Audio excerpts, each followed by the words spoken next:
नमस्ते। हमारे साप्ताहिक कार्यक्रम प्रोफेसर अभय दुबे के साथ बातचीत में आप सबका स्वागत है। प्रोफेसर साहब, बहुत सी घटनाक्रम हो रहे हैं, बहुत सी चीजें हो रही हैं। हरियाणा का चुनाव सब पे छाया हुआ है, जम्मू कश्मीर का चुनाव छाया हुआ है, लेकिन इन सबसे पहले जरा एक और चीज अहम है जो बीजेपी में अंदरूनी लड़ाई बहुत साफ हो गई है, वो चाहे जम्मू कश्मीर हो, चाहे वो हरियाणा हो, चाहे उत्तर प्रदेश हो, चाहे महाराष्ट्र हो। लेकिन इसके साथ साथ एक और चीज दिखाई दे रही है कि जो संघ परिवार, सो कॉल्ड संघ परिवार है, उसमें भी जिसको कहते हैं ना क्रैक दिखाई देने लगे। मोहन भागवत साहब 4 जून के बाद हर 15, 20, 25 दिन पे कोई ना कोई ऐसा वक्तव्य देते हैं जो सीधे मोदी जी को के ऊपर एक उनका आरोप होता है, या आरोप कह लीजिए, या उनके ऊपर कोई वक्तव्य होता है। अब लेटेस्ट में वो कह रहे हैं कि भाई ये भगवान खुद को नहीं कहना चाहिए, लोगों के ऊपर छोड़ देना चाहिए कि वो आपको क्या समझते हैं। और ये मोदी जी के उसी स्टेटमेंट के रेफरेंस में है जब मोदी जी अपने को कह रहे थे मुझे अब लगता है कि मैं नॉन बायोलॉजिकल हूं, मेरी कोई डायरेक्ट कनेक्शन है, कुछ भगवान के लेवल पे अपने को ले जा रहे थे। ये मोहन भागवत बार बार चैलेंज कर रहे हैं कि कोर्स करेक्शन है, कि मतलब करना क्या चाहते हैं मोहन भागवत, इतना ओपनली क्यों बोल रहे हैं? देखिए, मेरी समझ तो यह है कि जब से मोदी जी ने बहुमत खोया है तब से मोहन भागवत इस मौके का फायदा उठाकर कम से कम 2 काम करना चाहते हैं। पहला काम तो यह है कि वो भारतीय जनता पार्टी का नेतृत्व मोदी और अमित शाह के हाथ से छीनकर पूरी तरह अपने हाथ में ले लेना चाहते हैं। यानी उन्होंने भारतीय राष्ट्रीय स्वयंसेवक संघ ने भाजपा को जन्म दिया था, और वो पिता जो है ना, अपनी संतान को अपने इशारों, अपने कार्यक्रम, अपने प्रोटोकॉल के तहत चलाना चाहता है। सीधी बात यह है, और इसमें कोई समझौता उनकी तरफ से होने की मुझे उम्मीद नहीं है। ऐसा नहीं है कि वो कोई जरा सी भी गुंजाइश दे दें। पिछले 10 साल उनके लिए बड़े उत्पीड़नकारी रहे हैं। पिछले 10 साल मोहन भागवत और राष्ट्रीय स्वयंसेवक संघ के लिए दुख के 10 साल रहे। 10 years of extreme deep sorrow, आप इसको अंग्रेजी में कह सकते हैं। जब मोदी जी ने पूरी तरह भाजपा को अपने कब्जे में कर लिया था, सरकार तो उनके कब्जे में थी ही। एक दिलीप देवधर हैं, आप उनसे वाकिफ होंगे जरूर। वो उनको ज्ञान संघ के हलकों में ज्ञान योद्धा कहा जाता है उनको, दिलीप देवधर को। बुजुर्ग आदमी है, और अगर वो खुद चाहते या तैयार होते इसके लिए तो वो संघ में किसी बहुत बड़े पद पर, सरकारवाह वगैरह पद पर पहुंच सकते थे। तो वो लगातार सोशल मीडिया पर अपनी पोस्टिंग करते, और उनके बड़े ही सूत्र वाक्यों में वो अपनी बात कहते हैं। ज्यादातर चीजें मराठी में होती हैं, लेकिन कुछ चीजें हिंदी में होती हैं जो मैं भी समझ लेता हूँ, और मेरी उनसे एक बार फोन पर लंबी बातचीत भी हुई है।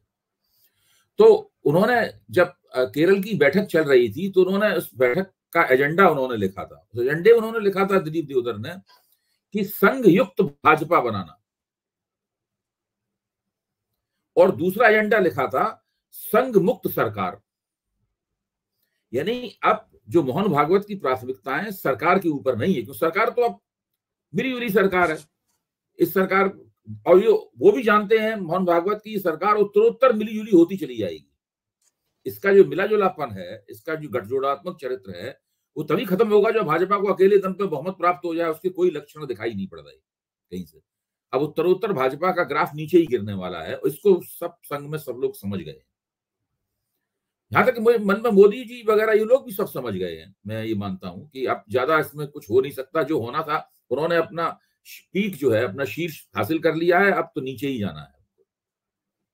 भाजपा ढलान से उतर रही है, आप ये कह सकते हैं। तो ऐसी स्थिति में दूसरा उनका यह है कि किसी तरीके से जो अतिशय केंद्रीकरण की प्रवृत्तियां हैं, उन प्रवृत्तियों के ऊपर भी चोट की जाए। तो उन्होंने इससे पहले बयान दिया था, भगवान वाले से बयान दिया था, कि राक्षस जो होता है वो सभी चीजों को अपने कब्जे में कर लेना चाहता है। वो भी मोदी जी की तरफ जी। उनका एक शैली है, और उस शैली को समझना हम लोगों का काम है। ये हम लोगों का टास्क है कि हम समझें कि भाई किस शैली में बात करते हैं, उनकी भाषा क्या है, उनके इशारे क्या हैं, उनके मेटाफर्स क्या हैं, उनकी सिमिलीज क्या हैं, उनकी उपमा और रूपक क्या है, ये सब हमें समझना चाहिए, और ये हमारा काम है। अब इसी के साथ में एक और बात इसमें जोड़ूंगा कि आप कल्पना कीजिए कि अगर मोदी जी को 300 से ज्यादा और 300 साढ़े 300 के बीच सीटें मिल जाती, तब क्या होता? तब क्या ये सब बातें बोलते हैं लोग? नहीं बोलते। इसी को मैं राजनीतिक अवसरवाद कहता हूं। भाई, जिस वक्त मोदी जी को तमाम, चाहे चंपत राय हों या कोई भी हों, जब मोदी जी को वो विष्णु भगवान का अवतार कह रहे थे, देवताओं का देवता कह रहे, देवताओं को देवता नड्डा साहब ने कहा था, चंपत राय ने उन्हें विष्णु भगवान का अवतार कहा था, है? और ये सब भी तो राष्ट्रीय स्वयंसेवक संघ के ही प्रचारक हैं। मोदी जी भी राष्ट्रीय स्वयंसेवक संघ के प्रचारक हैं। सबकी सब आए तो वहीं से हैं। उस वक्त ये बातें क्यों नहीं कही गई? तब ये क्यों मुंह बंद किए बैठे हुए थे? मुझे लगता है कि कहीं ना कहीं ये कुछ एक प्रयोग करने के मूड में भी थे। ये चाहते थे कि अगर मोदी जी में कहीं से जनता मान ले कि भाई कहीं भगवान का अंश है, ये भगवान के रूप है, तो संघ की इस सत्ता का स्थायित्व जो है वो सुनिश्चित हो जाएगा। जी। बहुत लंबे अरसे तक, हाँ, जब तक भगवान अपनी पदवी से अपदस्थ ना हो, तो बहुत लंबे अरसे तक ये जो देवता लोग भी, भारत में देवता लोग भी पदवी से अपदस्थ हो जाते हैं, उनकी बदनामी हो जाती है, लेकिन बहुत लंबे अरसे तक ये उसको सुनिश्चित कर सकते थे। तो ये मैं ऐसे अवसरवाद जी नहीं, क्योंकि अब भागवत जी उनको भाषा की मर्यादा, ओवर कॉन्फिडेंस, सब पे भी लेक्चर दे चुके हैं। लेकिन अब आ जाए हम लोग हरियाणा के चुनाव पे। हरियाणा में तो भाई आरएसएस के पुराने वाले प्रचारक खट्टर साहब को वहां से हटाया गया, सैनी साहब को लाया गया। बीजेपी में वहां घमासान, क्या मतलब बीजेपी तो टूट रही है जैसे एक तरह से। बीजेपी बहुत लेट अपनी लिस्ट निकाली, वहां से लोग छोड़ छोड़ के भाग रहे हैं। इंडिया गठबंधन एक अलग तरह की पेशकश कर रहा है। वो एक कांग्रेस की पेशकश है कि भाई इंडिया गठबंधन होकर यहाँ इलेक्शन लड़ा जाए। विनेश फोगाट ने कांग्रेस ज्वाइन कर ली बजरंग पूनिया के साथ, वो अब उम्मीदवार भी हो गई हैं। इन सबके बीच जरा मैं एक हरियाणा के ऊपर आपका अभी क्या लगता है कि हरियाणा किस दिशा में जा रहा है? देखिए, ये हरियाणा तो एक टेस्ट केस है जिसके तहत भारतीय जनता पार्टी को अपने गिरेबान में मुंह डाल के देखना चाहिए। 2014 में जीतने के बाद में जिस प्रदेश में भारतीय जनता पार्टी ने असाधारण सफलता प्राप्त की थी और लोकसभा के बराबर या उससे ज्यादा बेहतर परिणाम प्राप्त किए थे, वो हरियाणा था। बाकी सब जगह विधानसभाओं में बीजेपी का वोटिंग प्रतिशत गिर गया था। 2014 के तुरंत बाद चुनाव जीत गए थे, लेकिन फर्क था काफी लोकसभा में जो समर्थन मिला था। और हरियाणा में जबरदस्त जीत हासिल हुई थी और भाजपा और कांग्रेस के बीच में 30% के आसपास का अंतर था। अब उस ऊंचाई से इन्होंने गिरना शुरू किया। 2019 में बहुत अच्छा चुनाव जीता मोदी जी ने, राष्ट्रवाद की लहर थी, लेकिन हरियाणा में बहुमत खो दिया। आज स्थिति यह है कि भाजपा के बड़े से बड़े समर्थक भी मानते हैं निजी बातचीत में कि भाजपा को 15 से ज्यादा सीटें नहीं मिलेंगी। और जो टिकट बांटने के बाद हालत हुई, उसके बाद तो शायद वो मानने लगे होंगे कि इनको 5 से ज्यादा सीटें नहीं मिलेंगी, 5 से 10 के बीच में सीटें मिलेंगी। ऐसा कुछ मेरे ख्याल से अब मान्यता बन रही होगी भाजपा की। इतनी बुरी हालत भारतीय जनता पार्टी की है। तो ये ऐसा क्यों हुआ, इसका जिम्मेदार कौन है, इसके ऊपर सोचना चाहिए। भाई, भाजपा हार जाएगी, इसकी भविष्यवाणी हमारा मिलकर करने, इसमें हम कोई तीर नहीं मारेंगे। ये तो बच्चा बच्चा जानता है, उसके लिए सेफोलॉजिस्ट होने की जरूरत नहीं है, हरियाणा के मामलों का विशेषज्ञ होने की आवश्यकता नहीं है। तो दिखाई पड़ रहा है सामने कि भाई भाजपा जो है वो हारने पे आमादा है और कांग्रेस बिल्कुल जीत की तरफ बढ़ रही है। हर कदम कांग्रेस का उसको जीत की तरफ। कांग्रेस ने कितनी होशियारी से केवल 32 टिकटों की सूची घोषित की, विवादास्पद सूची घोषित ही नहीं की, इसकी ऊपर झंझट हो। और भाजपा की रणनीति देखी, उसने जो सूची घोषित की उसे जूतम बाजार शुरू हो गया पार्टी के अंदर। आप सोच सकते हैं कि दोनों पार्टियां किस मुकाम पर खड़ी हुई हैं। वोट कटना कम से कम हो, इसके लिए आम आदमी पार्टी समझौता करने में कांग्रेस लगी हुई है। हो पाएगा कि नहीं हो पाएगा पता नहीं, लेकिन कम से कम कोशिश दिखाई पड़ रही है। तो मैं ये कह रहा हूं कि भाजपा को, मोदी को, शाह को और राष्ट्रीय स्वयंसेवक संघ को, सबको सोचने की जरूरत है कि एक प्रदेश में जहां आपने इतनी ऊंचाइयां हासिल की थी, असाधारण ऊंचाइयां हासिल की थी, वहां से इतनी बड़ी गिरावट, जिसमें यह है कि अब आप न केवल हार बल्कि बुरी हार का सामना कर रहे हैं। आप मतलब they are looking down the barrel, जिसको अंग्रेजी में कहते हैं ना, वो हाँ ये हालत है उनकी, they are looking down the barrel. तो मैं ये कह रहा हूं कि इसमें कौन जिम्मेदार है इसका? मनोहर खट्टर जिम्मेदार हैं, नायब सिंह सैनी जिम्मेदार हैं, अनिल विज जिम्मेदार है। कौन जिम्मेदार है इसका? ये तो छुटभइये हैं लोग, ये जिम्मेदार नहीं है। जब हरियाणा में जीत हासिल की तो मनोहर खट्टर को हरियाणा का मुख्यमंत्री किसने बनाया? अमित शाह तो मनोहर खट्टर को जानते भी नहीं थे, नरेंद्र मोदी ने बनाया। जब हरियाणा में भाजपा ने बहुमत खो दिया, उसके बावजूद मनोहर लाल खट्टर को मुख्यमंत्री की कुर्सी पर दोबारा किसने बैठाया? नरेंद्र मोदी ने बैठाया। 9.5 साल तक उनको हरियाणा में लगातार एंटी इनकम्बेंसी बढ़ रही थी, उसको नजरअंदाज करते हुए उनको 9.5 साल तक हरियाणा के मुख्यमंत्री की कुर्सी पे कौन बैठाए रहा? नरेंद्र मोदी बैठाए रहे। ये हरियाणा में भाजपा की जो दुर्गत है उसका एक ही व्यक्ति जिम्मेदार है, उसका नाम है नरेंद्र मोदी। पहली बात। दूसरी बात मैं ये कहूंगा कि हरियाणा का चुनाव जीतने के लिए भारतीय जनता पार्टी ने बात करते हैं वो लोग हिंदू एकता की, लेकिन हिंदू समाज को बांट दिया उन्होंने। भाई आप हिंदू एकता की बात करते हैं तो उन लोगों को भी अपना मानिए जो आपको वोट नहीं देते। क्या जाट समाज हिंदू नहीं है? आपने जाट बनाम गैर जाट हरियाणा में कर दिया। ऐसे हथकंडों का कुछ एक दो बार फायदा भी हो जाता है, तो भाजपा को 1-2 बार फायदा भी हो गया इसका। इसके बाद अब क्या है? अभी जो कांग्रेस ने 5 सीटें जीती हैं लोकसभा में, क्या उसमें गैर जाटों ने कांग्रेस को वोट नहीं दिया? केवल जाटों के वोट से जीती है कांग्रेस वहां पर। उसी तरीके से रणजीत चौटाला भाजपा के टिकट से लड़े थे, उनको 5 लाख से ज्यादा वोट मिले, चुनाव हार गए 30,000 वोटों से।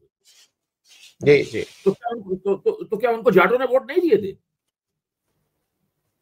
तो जाटों के जाट समाज के बड़े नेता हैं रणजीत चौटाला पारिवारिक रूप से।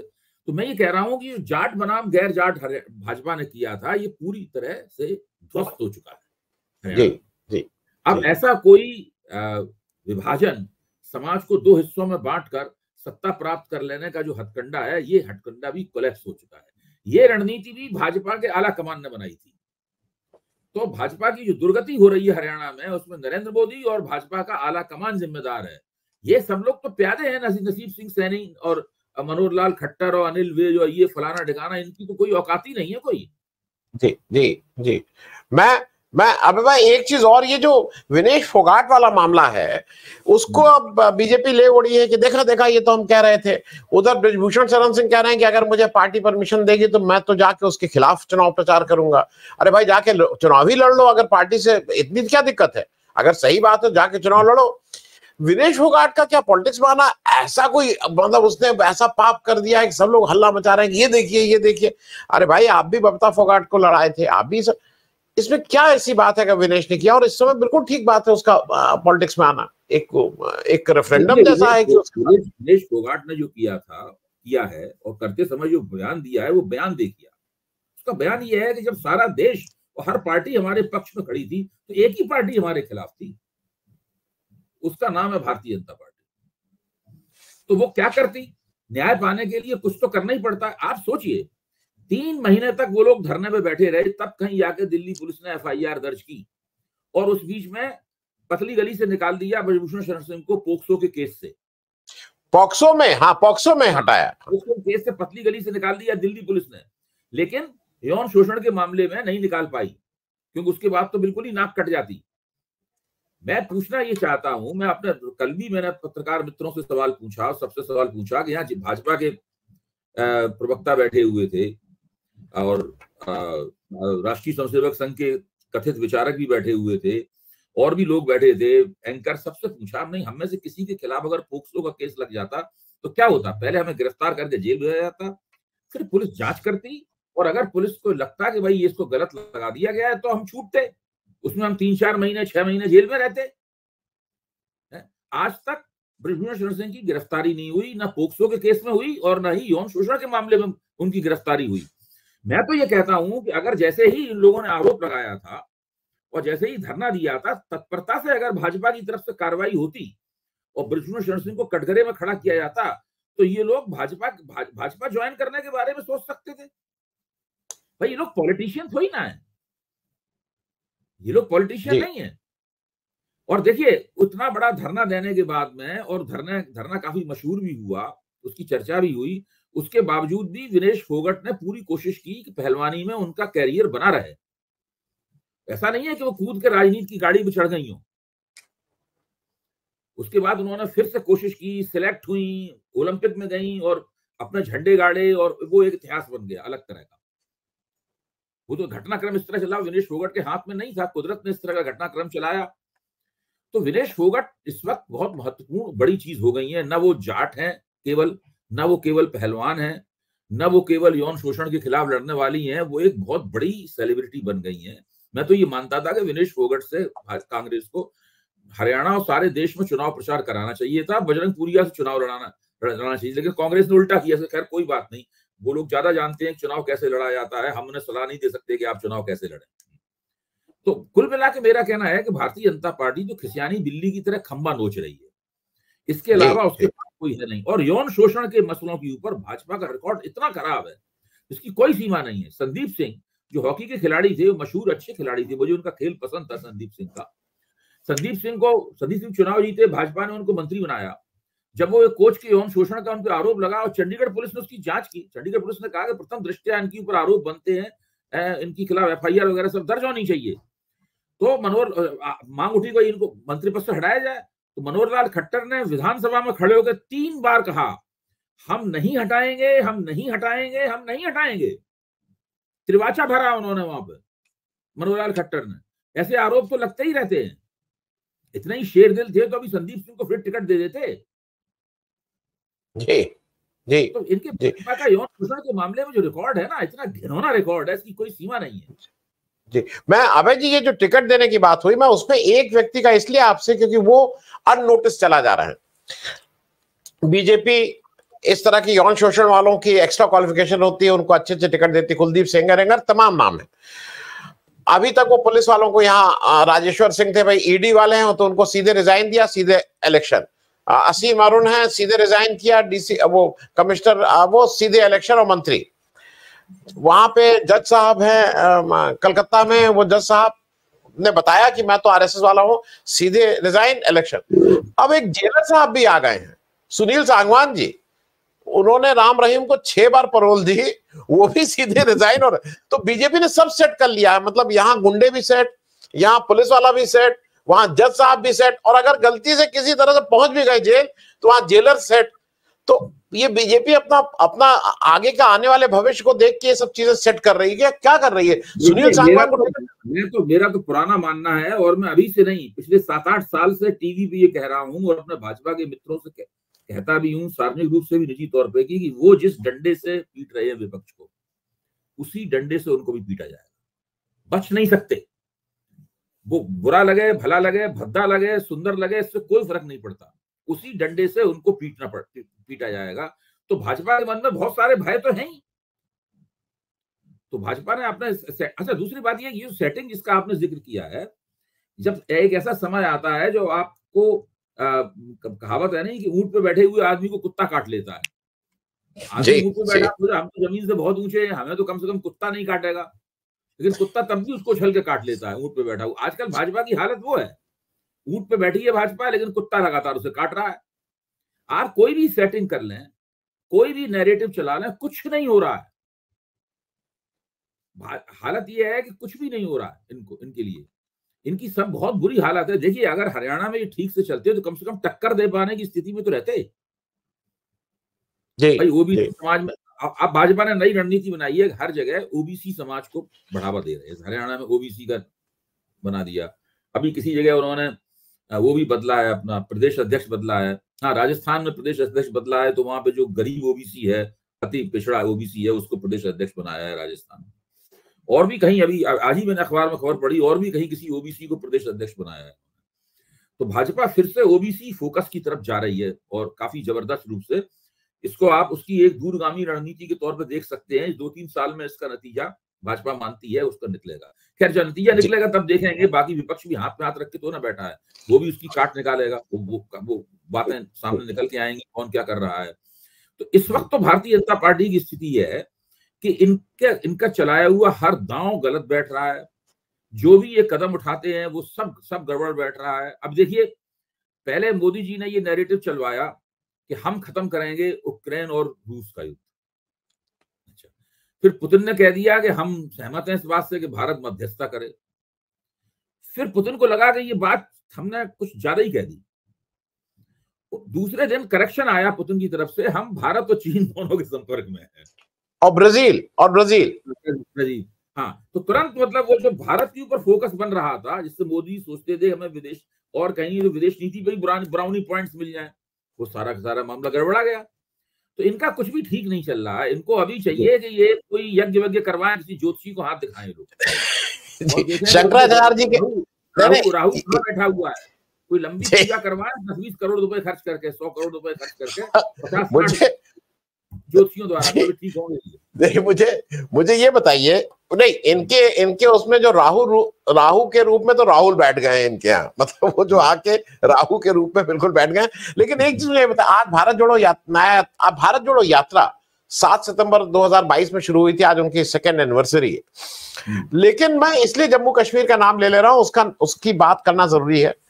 जम्मू कश्मीर में बार बार राम माधव और अमित शाह ये सब बोले देखिए आतंकवादियों के साथ ले रहे हैं, वो उनका प्रचार कर रहे हैं, एक्सट्रीमिस्ट का प्रचार कर रहे हैं।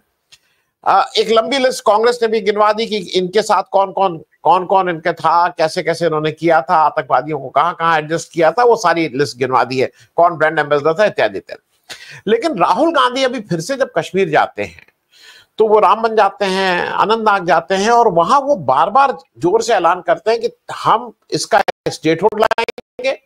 और हम अब उनको काटने के लिए अमित शाह को भेजा जाता है। कल अमित शाह की ऐसी रैली होती है, उनका कुछ वो नहीं। लेकिन इस बीच एक कंपैरिजन हो रहा है कि मोदी जी ब्रुनाई घूम रहे हैं।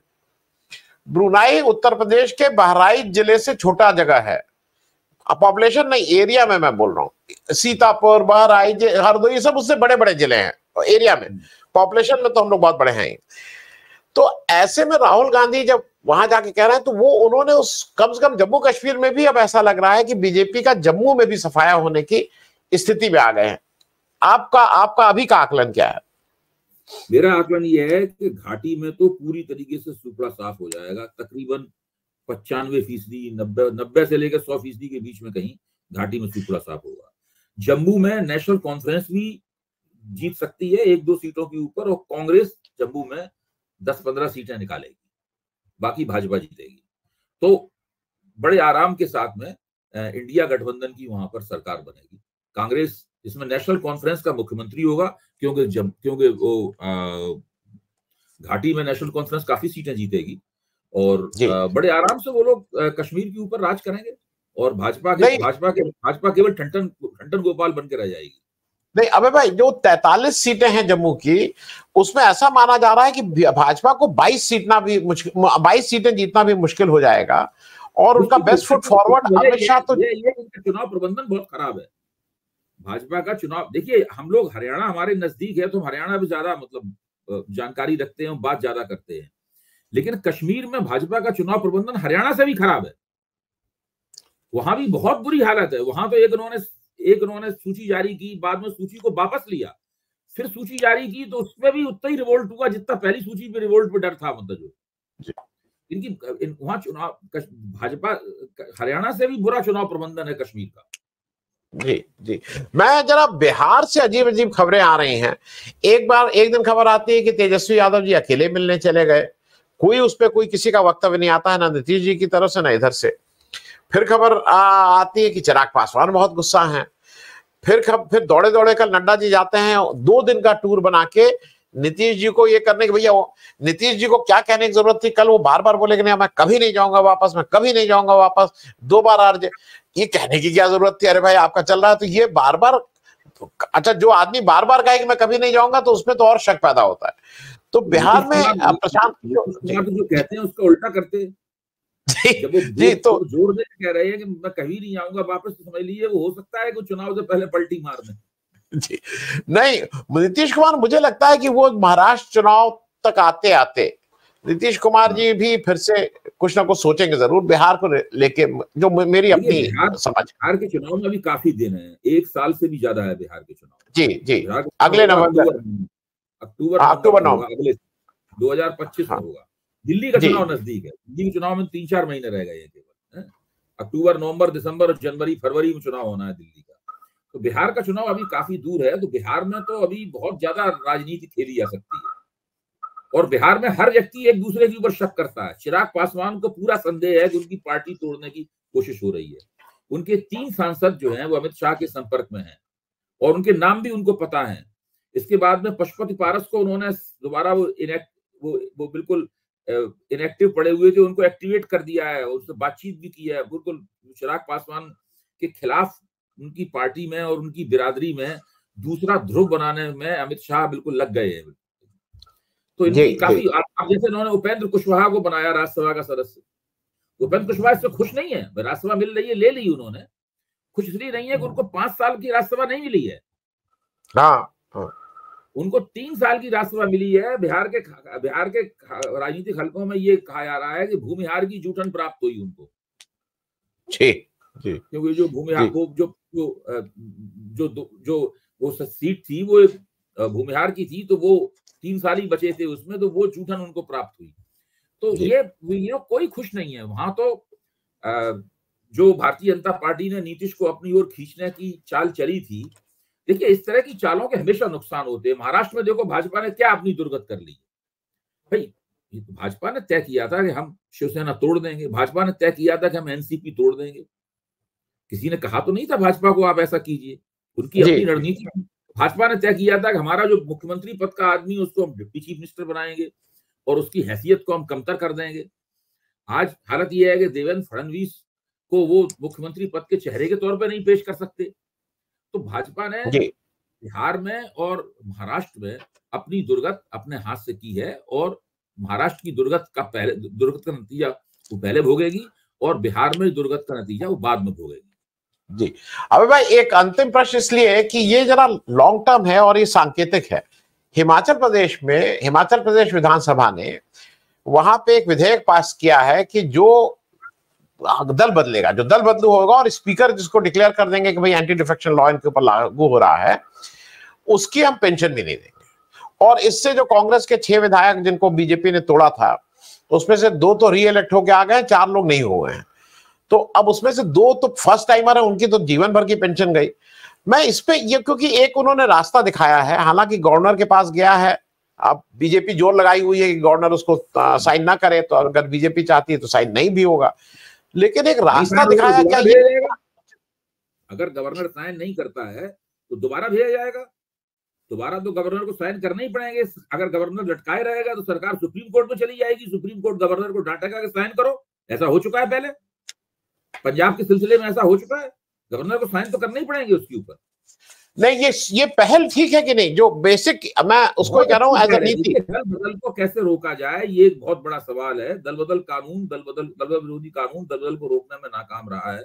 और तो दल बदल एक महंगा आइटम बन जाए, यानी जो दल बदल कर तो कोई नहीं सकता है, उसे पता हो कि उसको बड़ी कीमत चुकानी पड़ेगी, निजी तौर पर, पार्टी के तौर पर, राजनीतिक तौर पर बड़ी कीमत चुकानी पड़ेगी। और उस कीमत में अगर आर्थिक पहलू हो जबरदस्त, उसकी फाइनेंशियल कॉस्ट हो, मतलब उसकी, तो दल बदल निश्चित रूप से लोग दल बदल करने से पहले सोचेंगे।